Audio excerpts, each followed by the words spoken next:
Breaking news చూస్తున్నాం. వికారాబాద్ జిల్లా తాండూరులో కలకలం రేగింది. 7వ వార్డు బీఆర్ఎస్ కౌన్సిలర్ ఇర్షాద్ పై రాత్రి గుర్తు తెలియని వ్యక్తులు దాడి చేశారు. ఇర్షాద్ పరిస్థితి విషమంగా ఉండడంతో హైదరాబాద్ కు తరలించారు. కుటుంబ కలహాల నేపథ్యంలో దాడి జరిగిందా, రాజకీయ కోణంలో దాడి జరిగిందా అనే కోణంలో పోలీసులు దర్యాప్తు చేస్తున్నారు.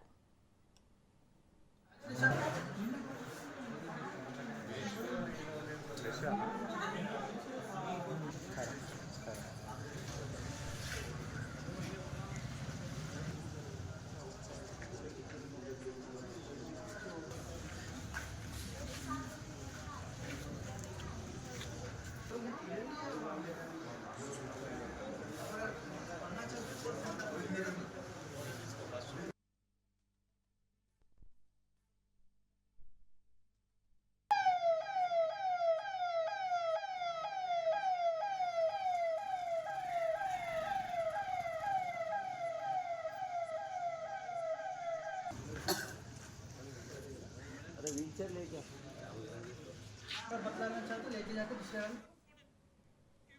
ఇదే అంశానికి సంబంధించి మరిన్ని అప్డేట్స్ మా ప్రతినిధి పవన్ అందిస్తారు. పవన్, వికారాబాద్ జిల్లా తాండూరులో 7వ వార్డు బీఆర్ఎస్ కౌన్సిలర్ ఇర్షాద్ పై దాడి జరిగినట్లు తెలుస్తోంది. డీటెయిల్స్ ఏంటి?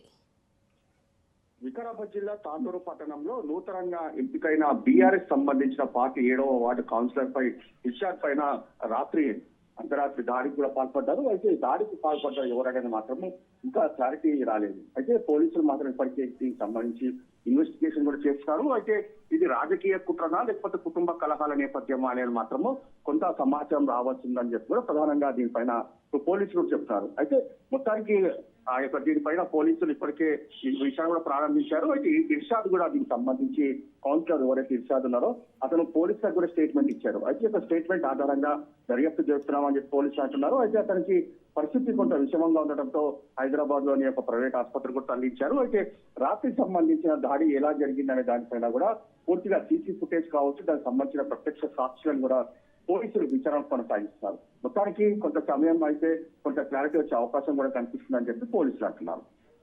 ప్రస్తుతం ఇర్షాద్ పరిస్థితి ఏ విధంగా ఉంది పవన్? ప్రస్తుతం అతని పరిస్థితి కొంత విషమంగా ఉందని చెప్పి కూడా స్థానికులు చెప్తున్న పరిస్థితి కనిపిస్తుంది. ఎందుకంటే మెరుగైన వైద్య చికిత్స కోసము హైదరాబాద్ లో ఒక ప్రైవేట్ ఆసుపత్రి కూడా ప్రారంభించారు. అయితే అతనికి ముఖ్యంగా చూస్తే అతని పైన అర్ధరాత్రి చాలా విచక్షణరహితంగా దాడి జరిగిందనేది మాత్రం ప్రధానంగా తెలుస్తుంది. దీనిపైన పూర్తిగా దర్యాప్తు చేస్తున్నామని చెప్పి పోలీసులు అంటున్నారు. Right Pawan, thank you.